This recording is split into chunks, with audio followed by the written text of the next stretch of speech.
Queridos, ainda de pé, graças a Deus, vamos ler no profeta Oséias, no capítulo 6, vamos ler do versículo 1 até o versículo 3, Oséias 6, de 1 a 3, vamos ler na versão ali do telão, e vamos ler os 3 versículos juntos, pode ser? Vamos lá. Vinde e tornemos para o Senhor, porque Ele despedaçou e nos sarará, fez a ferida e nolo atará, depois de 2 dias nos ressuscitará, ao 3º dia nos levantará e viveremos diante dEle. Conheçamos e prossigamos em conhecer ao Senhor.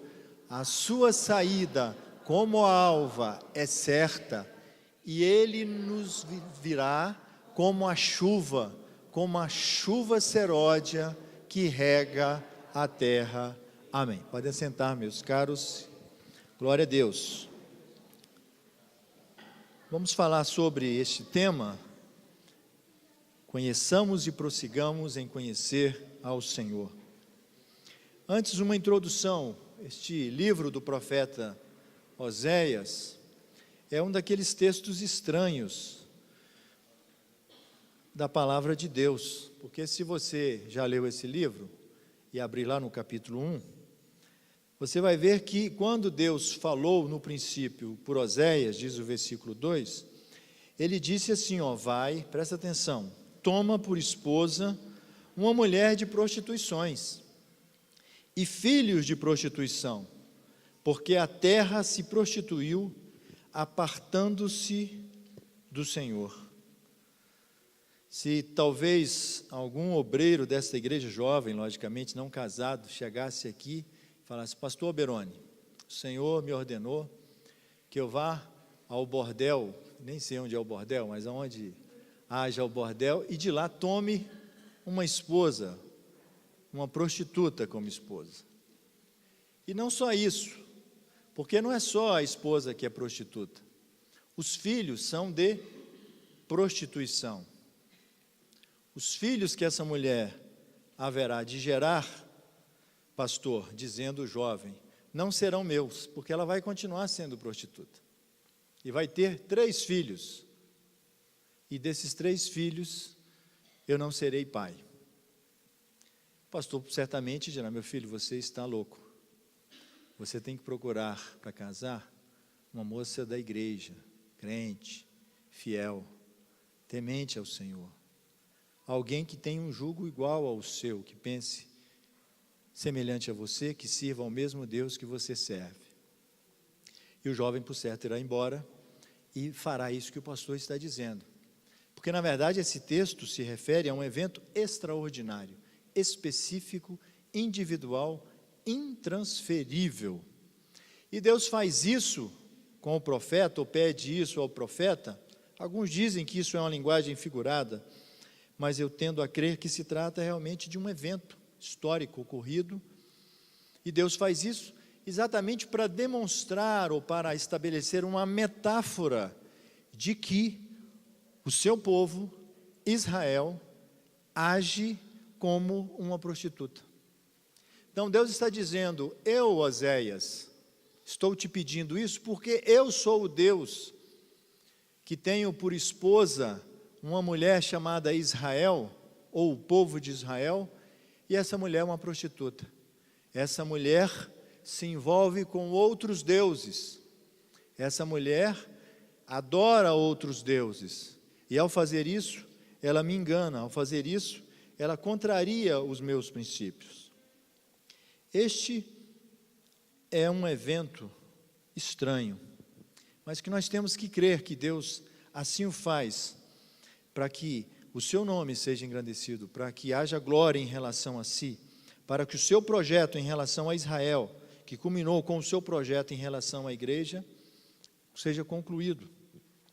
No capítulo 6, então, este livro escrito aproximadamente no século 8 antes de Cristo, um pouco antes de Samaria ser conquistada pelos assírios, é possível até que Oséias tenha vivenciado esses dias, os dias da invasão de Samaria. É possível até porque a sua profecia está muito próxima do ano 722 antes de Cristo, que é o ano, né, em que acontece a caída ou a queda de Samaria.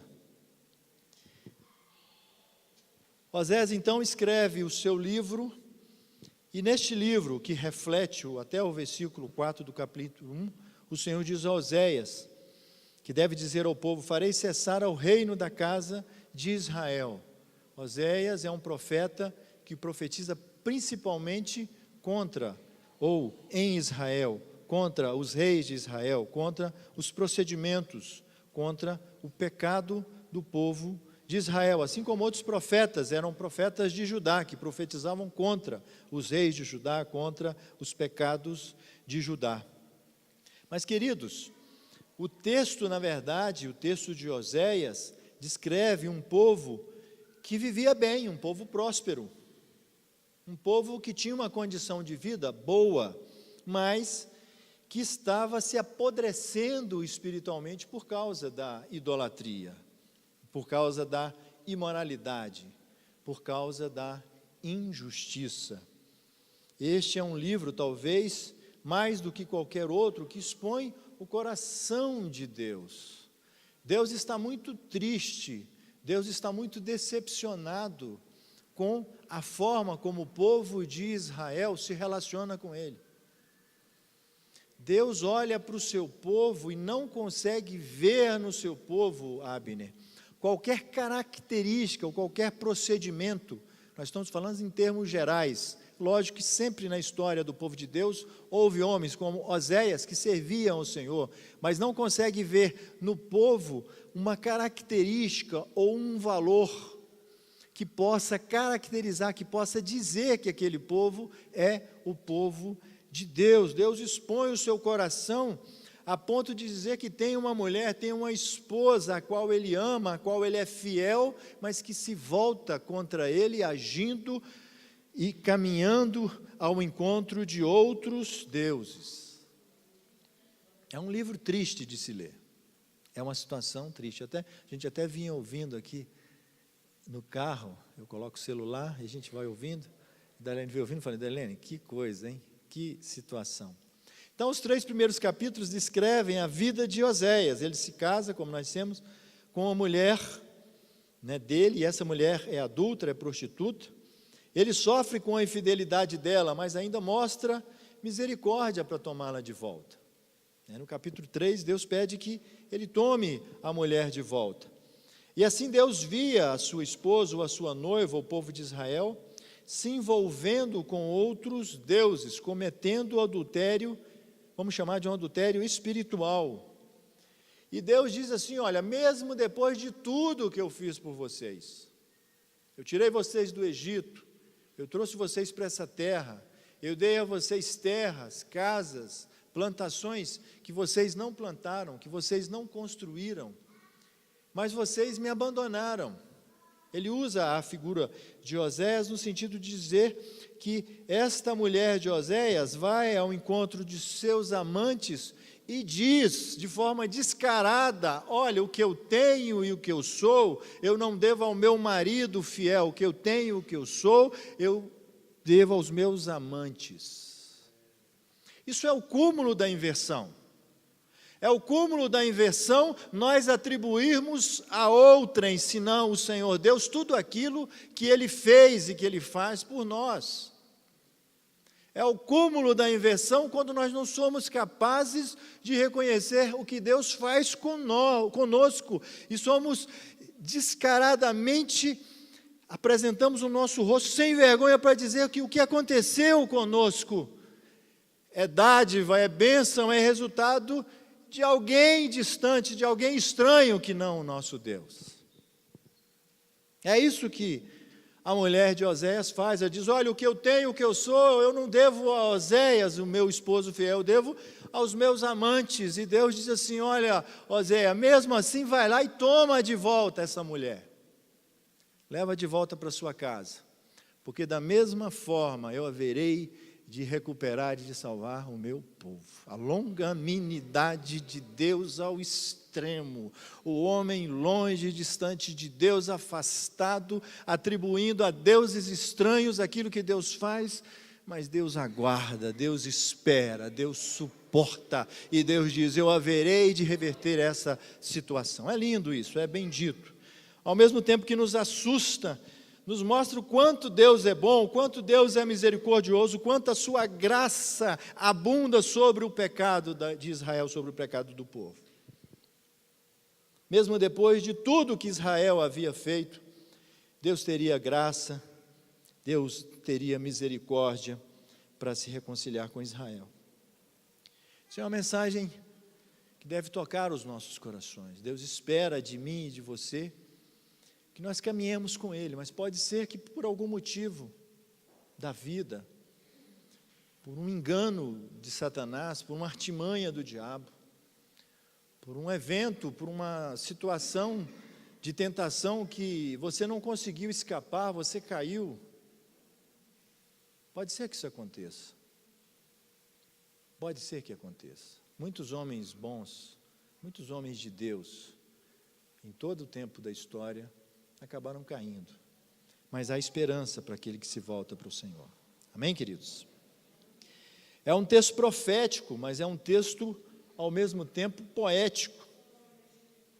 Deus fala poesias para Israel. Olha, por exemplo, no capítulo 2, versículos 14 e 16, o Senhor diz, o profeta diz: portanto, agora vou atraí-la, vou levá-la para o deserto, e falar-lhe com carinho.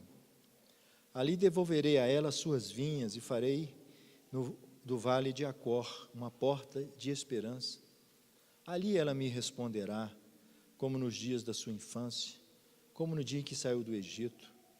Naquele dia, declara o Senhor, você me chamará meu marido, não me chamará mais meu Senhor. Uma poesia do profeta, falando do carinho, do amor que Deus tem pelo seu povo. Mas no texto que lemos já mais adiante no capítulo 6, e esse é o ponto talvez central, porque Oséias vai nos levar a entender ao ler o livro, que o grande problema daquele povo é a falta de conhecimento de Deus. E o argumento que Oséias vai usar nas entrelinhas é que é impossível que alguém conheça a Deus, que alguém tenha uma experiência de vida com Deus, de verdade, próxima, caminhando com Ele. É impossível que a pessoa desista, se afaste. Parece que quando nós conhecemos a Deus, e ele fala conhecer e prosseguir em conhecer, parece que essa vivência e esse conhecimento faz com que no nosso coração se solidifique, se ratifique a dependência a Deus e a convicção de que nós devemos continuar caminhando com Ele. É por isso que ele diz no capítulo 6, no versículo 3, conheçamos e prossigamos em conhecer o Senhor. O conhecimento de Deus, meus queridos e minhas queridas, é o ponto essencial desse texto. Oséias vai falar em diversas ocasiões, pelo menos 4 ocasiões, neste livro, que o povo se afastou de Deus, porque deixou de conhecê-lo. Se afastou de Deus, porque deixou de entender os seus propósitos, porque deixou de compreender a sua vontade. Conheçamos e prossigamos em conhecer ao Senhor. E há alguns motivos pelos quais o profeta enfatiza a necessidade de conhecermos ao Senhor.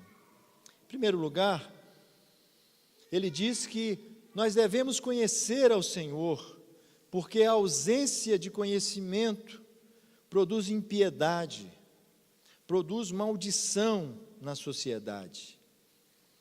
Meus queridos, quando o conhecimento de Deus se vai, quando Deus não é mais mencionado, quando Deus não é mais lembrado, quando todos dizem que Deus está morto, e o mundo anda dizendo que Deus está morto, tudo isso não produzirá mais nem menos do que impiedade e do que maldição. A maldição que o mundo vive, a maldição que Israel vivia, decorria, Jonas, do fato deles não conhecerem ao Senhor. No capítulo 4, se você puder colocar aí, no versículo 1 e 2, eu vou ler aqui na minha versão, Oséias diz assim: ouvi a palavra do Senhor, vós filhos de Israel, porque o Senhor tem uma contenda com os habitantes da terra, porque não há verdade, não há benignidade, não há conhecimento de Deus na terra. Só prevalecem o perjurar, e o mentir, e o matar, e o furtar, e o adulterar, e há homicídios sobre homicídios. Meus queridos, esse é o retrato que Oséias nos traz da ausência do conhecimento de Deus. Não há como a ausência de Deus, não há como o desconhecimento de Deus produza coisas boas. Por mais que os homens tenham boa vontade, por mais que os homens tenham sido bem criados, por mais que tenham frequentado escolas, as melhores, as maiores, por mais que sejam os mais inteligentes de todos os tempos, não poderá haver no coração desse homem, no coração dessa sociedade, nenhum bem, porque o Senhor não está nela. As mentes mais brilhantes de toda a história foram usados para o mal, para a perseguição, para a guerra. Os homens mais envolventes, mais eloquentes da história, os homens que tiveram o poder de convencer mulheres, homens, aos milhares, aos milhões, sem Deus o fizeram para o mal, o fizeram para algo que Deus não se agrada, o fizeram para a guerra, para a destruição. A bomba que caiu em Hiroshima, produzida por mentes brilhantes dos Estados Unidos, caiu lá porque faltou Deus, faltou o conhecimento de Deus, faltou os valores que Deus estabelece para o seu povo e para a sua sociedade. Não é possível ver bem sem conhecimento de Deus. Ele diz no texto, falta o quê? Conhecimento. Ele diz, não há verdade, e aí são algumas características do conhecimento de Deus.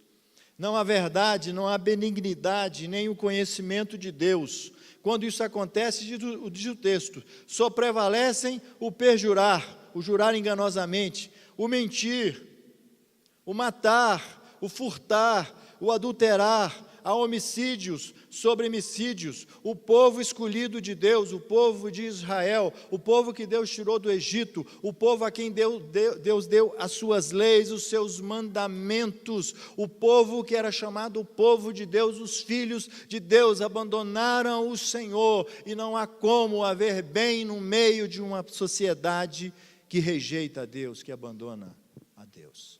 Quando Jesus diz que nós somos o sal da terra, quando Jesus diz que nós somos a luz do mundo, Jesus está dizendo que todos esses males gerados pela incompreensão de Deus, pela negação da existência de Deus, vão crescer, e apenas a igreja será o instrumento de Deus para anunciar aos homens: há pecado, há caminho enganoso, conheçam a Deus e se arrependam dos seus pecados, dos seus caminhos maus.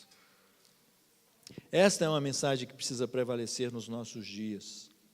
Isaías 24, nos versículos 5 e 6, ele diz: na verdade a terra está contaminada por causa dos seus moradores, porquanto transgridem as leis, mudam os estatutos, quebram a aliança eterna, por isso a maldição consome a terra. A maldição que consome a terra decorre do pecado dos homens que se afastam de Deus. E os que habitam nela serão desolados, por isso serão queimados os moradores da terra, e poucos homens restarão. Minha querida, meu querido, coloque isso no seu coração. Você só vai servir a Deus de forma correta, você só vai servir a Deus com um coração puro e reto, A partir do momento que você conhecer a Deus, que você saber quem Ele é, você saber quais são os propósitos dEle para você, você saber o que Ele se agrada e o que Ele desagrada, você se afastar daquilo que o desagrada e se aproximar daquilo que o agrada, você buscá-lo, se apresentar a Ele, servi-lo com alegria de coração, só assim você terá uma experiência bendita com Deus na face da terra. O outro caminho é maldição, o outro caminho é engano, o outro caminho são coisas ruins, que aparentemente pode parecer boas, mas os seus finais, diz o texto sagrado, são morte. Mais ainda, ele diz que a ausência do conhecimento de Deus gera destruição, gera rejeição e gera juízo de Deus. E nesta parte do capítulo 4, ele está tratando dos sacerdotes, que são aqueles que deveriam anunciar a lei, que deveriam buscar e mostrar ao povo os caminhos do Senhor. Mas não apenas aos próprios sacerdotes, mas também ao povo. No versículo 6 do capítulo 4, o profeta diz: o meu povo foi destruído, porque lhe faltou o conhecimento. Porque tu rejeitastes o conhecimento, diz o Senhor aos sacerdotes, também eu te rejeitarei. Meu querido, minha querida, meus irmãos, conhecer a Deus é o único meio pelo qual nós poderemos agradá-lo. E Deus não rejeitará um coração que o busca.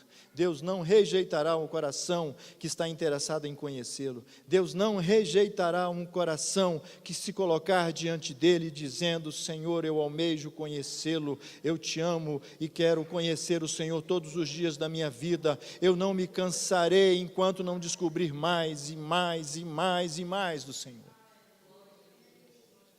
O Senhor espera que o nosso coração seja um coração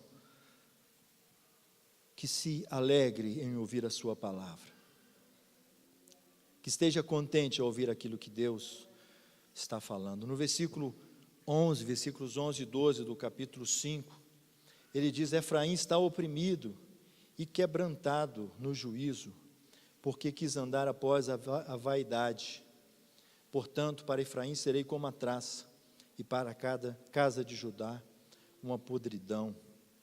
O versículo 14 do capítulo 4, na parte final, ele diz que um povo sem entendimento, e esse entendimento se refere ao entendimento, à compreensão de Deus e do seu propósito, precipita-se na ruína, ou a ruína. Um povo sem entendimento precipita-se na ruína. Então devemos conhecer a Deus, porque a ausência de conhecimento, do conhecimento de Deus, produz impiedade, produz maldade, maldição, produz destruição, rejeição e ódio. Vamos avançar, nosso tempo já está terminando. O conhecimento do Senhor, diz ele mais, é mais do que o conhecimento cognitivo, a percepção, a memória, o juízo ou o raciocínio.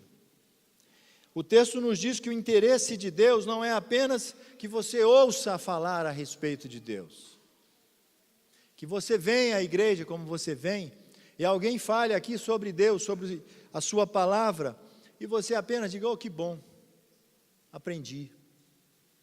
É mais do que isso.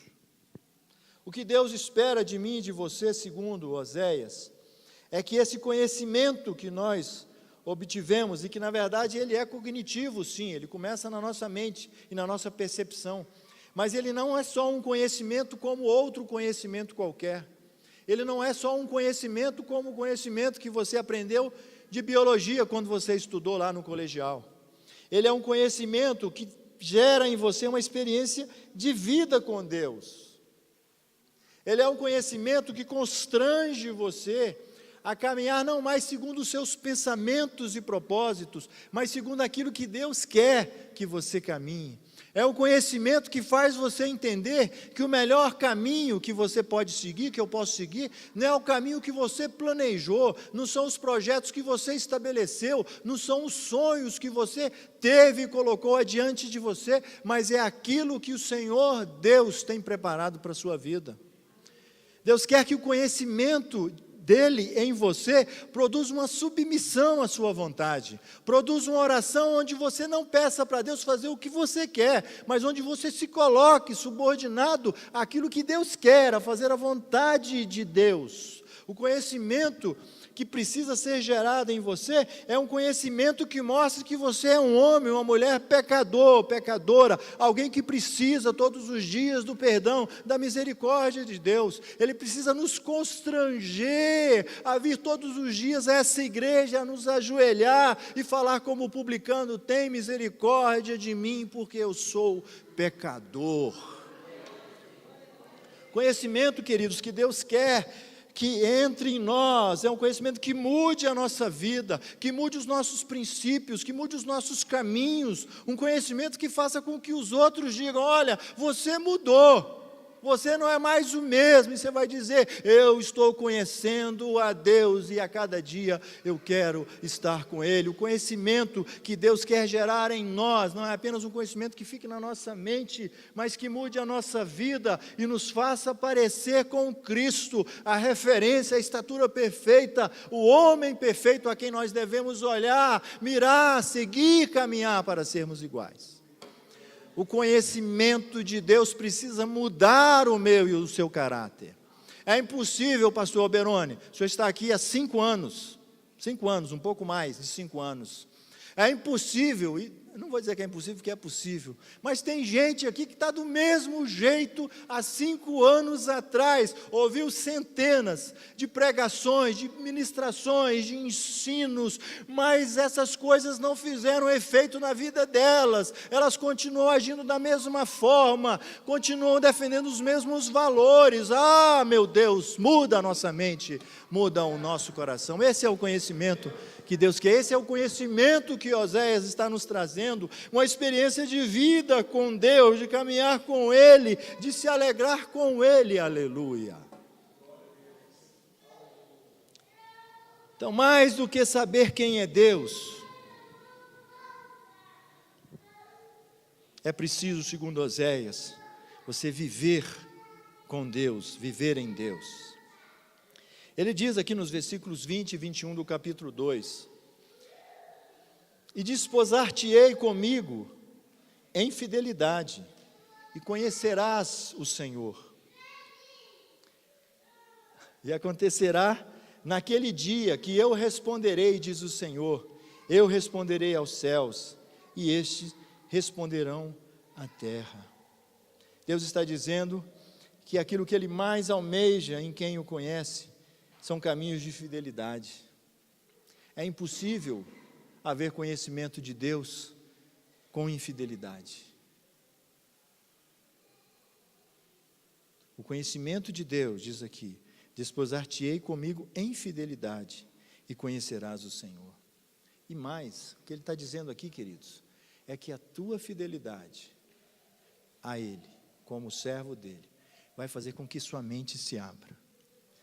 A fidelidade ao Senhor fará com que o Espírito Santo que está dentro de você, e não sai de você porque você é fiel a Deus, abra sua mente, abra o seu coração, e Deus vai se revelar a você, e o conhecimento dEle vai te alegrar, e você vai entender as coisas que estão acontecendo, você vai compreender o mundo, vai compreender não apenas as coisas que estão acontecendo lá fora, você vai compreender todos os propósitos que Deus tem para a sua vida. É claro que essa compreensão é uma compreensão limitada, é claro que Deus não nos vai dizer exatamente o que vai acontecer, mas o conhecimento de Deus vai gerar em nós uma tranquilidade, uma paz, uma alegria de saber que Deus está no comando, que Deus está controlando, que aquilo que Ele tem nos dito, que as suas promessas que estão nas suas palavras, não são contos de carochinhas, não são palavras ditas ao léu, são palavras fidedignas, verdadeiras, as quais nós devemos confiar, as quais nós devemos nos agarrar, e nos momentos de dificuldade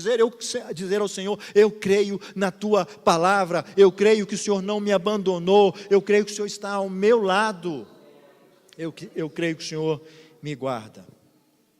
O conhecimento do Senhor nos leva a compreender aquilo que Deus mais se agrada. Não há como nós agradarmos a Deus, queridos, sem compreendermos, sem o conhecermos. Ele diz no versículo 6 do capítulo 6 de Oséias. Porque eu quero misericórdia e não sacrifício, e o conhecimento de Deus mais do que holocaustos. Deus se agrada, meus queridos, de alguém que se aproxima dele, interessado em saber o que ele gosta, o que ele quer, o que agrada ao coração dele. Não há nada mais que alegre o coração do Senhor do que alguém que se coloca na sua disposição para dizer: Senhor, o que tu quiseres de mim, eu farei. Aonde o Senhor me levar, eu irei. O que o Senhor quiser realizar através da minha vida, eu realizarei. Pode parecer que os dias estão chegando ao fim, né? A gente vai ficando mais velho, parece que a morte é iminente. Nós vamos morrer a qualquer hora. Quando a gente é jovem, a gente não pensa em morte. Mas você vai ficando velho, vai começando a sentir dor, e Deus deixa essas dorzinhas aí, queridos, exatamente para você não esquecer, né? Não esquecer que qualquer hora você pode, né? Aí você sente aquela do: meu Deus, será que é agora? E diz aquele músico: pode ser até agora, né? Pode ser até agora. Mas é exatamente para que a gente tenha essa percepção. Não é o seu último dia, não será talvez o último dia de todos nós hoje, né? Provavelmente. E Deus quer que você chegue e diga para Ele: Senhor, eu quero fazer o que te agrada, nos anos que me restam, nos dias que me restam. Não sei se são muitos, não sei se são poucos, eu quero fazer o que o Senhor se agrada. Ele diz aqui, Ele quer misericórdia ao invés de sacrifício. Ele diz aqui, Ele quer conhecimento de Deus mais do que holocaustos. Não adianta nada a gente vir aqui, cantar aqui na frente, não adianta nada a gente vir aqui pregar, não adianta nada a gente ir ao Piauí ou à África, aonde quer que seja, anunciar o nome do Senhor. Não adianta nada a gente ir à praça, apesar que as pessoas que fazem isso normalmente são fiéis, né? Eu estou fazendo aqui uma conjectura. Mas não adianta nada nós fazermos isso, se o nosso coração não for um coração de misericórdia, se o nosso coração não for um coração que conheça a Deus. O Salmo 147, versículo 11, diz: o Senhor agrada-te dos que o temem e dos que esperam na sua misericórdia. No versículo 8 do capítulo 6 de Miqueias, ele diz assim: Ele te declarou, ó homem, o que é bom. E o que é que o Senhor pede de ti, senão que pratiques a justiça, que ames a beneficência e que andes humildemente com teu Deus. Nós precisamos compreender aquilo que agrada a Deus. E eu vou avançar porque o último ponto é o ponto talvez mais importante. Por último, o conhecimento do Senhor é uma tarefa gradual, que começa agora, mas continua, e continua, e continua. No versículo 3 que nós lemos, o profeta diz: conheçamos e prossigamos em conhecer ao Senhor.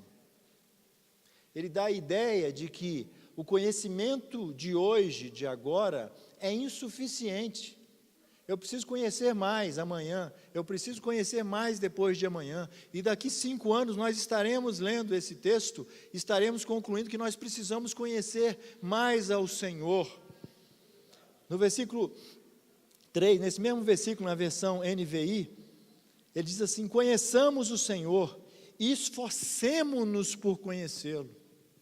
Ele está dizendo que o processo de aproximação e de conhecimento de Deus é um processo que vai exigir de mim e de você o esforço de ler, o esforço de vir, o esforço de escutar, o esforço de estudar, o esforço de repetir e de decorar e de concentrar-se e de estruturar e de fazer esboço, e o esforço de estar a cada dia tentando estruturar o conhecimento de Deus, de forma que você não se perca, porque Deus é muito grande, os seus propósitos são muito grandes, a sua glória é muito grande, é possível que você se perca. Então ele está dizendo: você precisa conhecer mais, para que você não dê um passo em falso. Muita gente, meus queridos, muitas igrejas, muitos pastores começaram bem a jornada, começaram debaixo da a palavra, começaram subordinadas àquilo que o Evangelho é, começaram anunciando uma mensagem de que Jesus Cristo é o Senhor, é o Salvador, que Ele morreu na cruz por nós, e que o homem precisa de arrependimento, o homem precisa crer em Jesus. Mas hoje estão dizendo que se você vier e fizer alguma coisa para Deus, Deus vai te dar uma coisa em troca. Hoje eles estão dizendo que se você vier e comprar uma chave, essa chave vai fazer com que você abra portas que você nunca abriu. Hoje eles estão dizendo coisas que o Evangelho não diz, mas começaram bem. É por isso que nós temos que conhecer e prosseguir em conhecer ao Senhor. Não basta aquilo que o pastor Oberoni disse durante 5 anos aqui, ele precisa falar mais, ele precisa repetir, ele precisa continuar, o Eudes precisa falar, aqueles que pregam, os professores precisam continuar falando a respeito de Deus todos os dias. Jesus disse aos seus discípulos: e a vida eterna é esta, que conheçam a Ti só, por único Deus verdadeiro, e a Jesus Cristo, a quem enviaste. Jesus resumiu a vida eterna. O que é que Jesus está dizendo aqui? Que na vida eterna,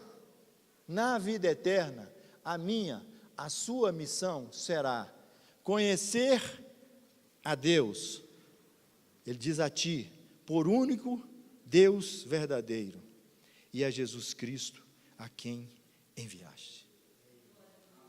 Em Colossenses, Paulo diz, capítulo 2, versículos 2 e 3, já estou concluindo: para que os seus corações sejam consolados, estejam unidos em amor e enriquecidos da plenitude da inteligência, para conhecimento do mistério de Deus, Cristo, em quem estão escondidos todos os tesouros da sabedoria e da ciência.